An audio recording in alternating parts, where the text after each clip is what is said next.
শুনুন শুনুন সবারে শোনায় ঠাকুমার ঝুলির জাদুগরি গল্প, যেখানে আছে রাক্ষস, দৈত্য, রাজা, রানী আর সাহসী ছোট ছোট বাচ্চারা। প্রতিটি গল্পে আছে চমক, মজা আর শেখার মতো কিছু। তাহলে চলুন ঢুকে পড়ি সেই রূপকথার জগতে, যেখানে গল্পের ঝুলি খুলেছেন আমাদের প্রিয় ঠাকুমা। অনেক কাল আগে হিমালয় পাহাড়ের উপরে একটা নগর ছিল। নগরের নাম চম্পা। নগরটি খুব সমৃদ্ধি ছিল। ঝর্ণা থেকে নালা কেটে তার জল নিয়ে যাওয়া হয়েছিল সেখানকার অধিবাসীদের সুবিধার জন্য। রাজপুত রাজা মহিম ভর্মা ছিলেন নগরের প্রতিষ্ঠিতা। তার মেয়ের নামে অনুসারে এর নাম দিয়েছিলেন চম্পা নগরী। কিন্তু দিনে দিনে লোকের মুখে মুখে চম্পা বা চাম্বা নামে প্রচারিত হয়ে পড়ে। খুব সুখেই ছিল চম্পা নগরীর মানুষ, কিন্তু এক সময়ে সেখানে জলের খুব অভাব হয়ে পড়ল। ঝর্ণার স্রোত কমে যেতে লাগলো। ধীরে ধীরে ঝর্ণা গেল শুকিয়ে। জল না হলে মানুষ বাঁচবে কেমন করে? লোকে তাই নগর ছেড়ে যেতে লাগলো। রাজা মহা ভাবনায় পড়লেন, এ কি করা যায়? রাজার গুণীজনদের ডেকে পরামর্শ করলেন। ডেকে আনা হলো গণৎকার। গণৎকার বললেন, জলের উৎসও শুকিয়ে গেছে। জলদেবী এই রাজ্যের প্রতি বিরূপা হয়েছেন। রাজা জিজ্ঞাসা করলেন, তাহলে এর প্রতিকারের উপায় কি? গণৎকার বললেন, যদি কোনো রাজকুমার বা রানী জীবন দান করে তাহলেই জলদেবীর কৃপা লাভ হবে। রাজা আরো ভাবনায় পড়ে গেলেন। রাজার 10 ছেলে ছিল, তার মধ্যে 9 জনই অকালে মারা গেছে।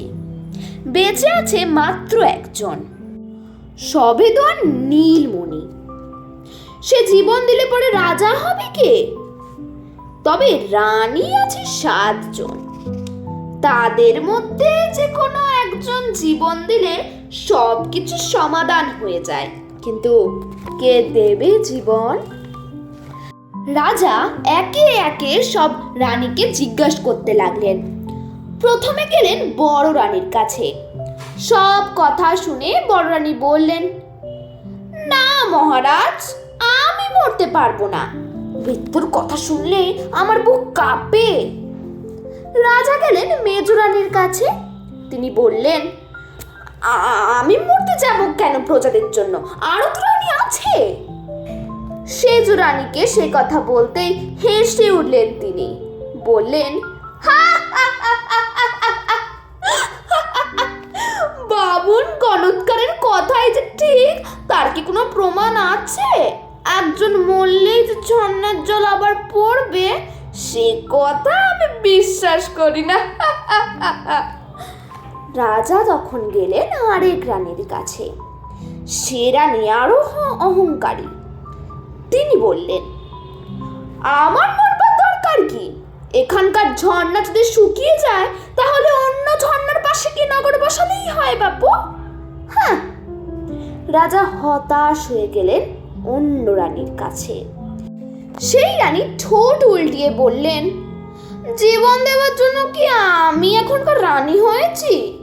সব রানীর মুখে এক কথা। সবার শেষে রাজা গেলেন ছোট রানীর কাছে।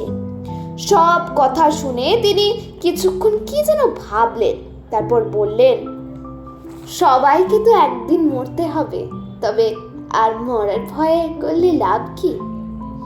পরের উপকারের জন্য জীবন দেওয়াই তো সবচেয়ে পুণ্যের কাজ। আমি রানী, প্রজারা আমার ছেলের মতন, তাদের জন্য আমি জীবন দেব মহারাজ।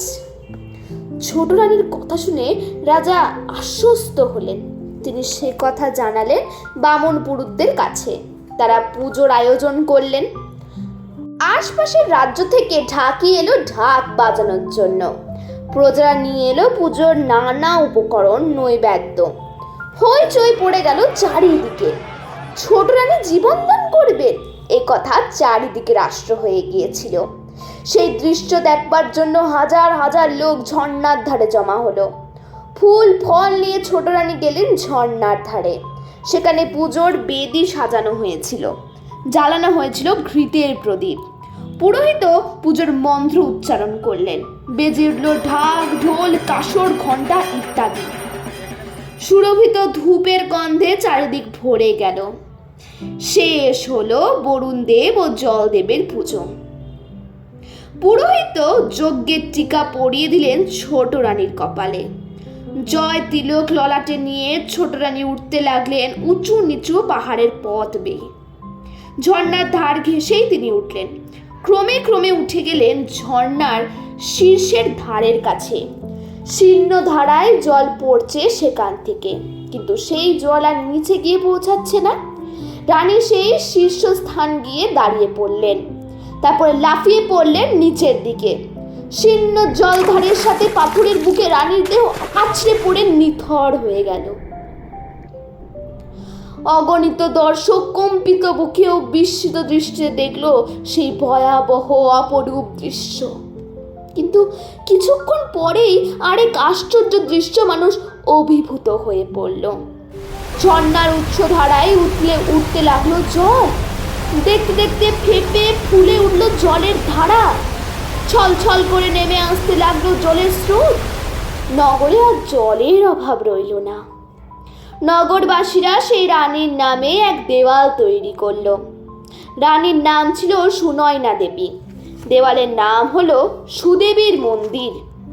এখনো সেই মন্দির চাম্পাই দেখা যায়।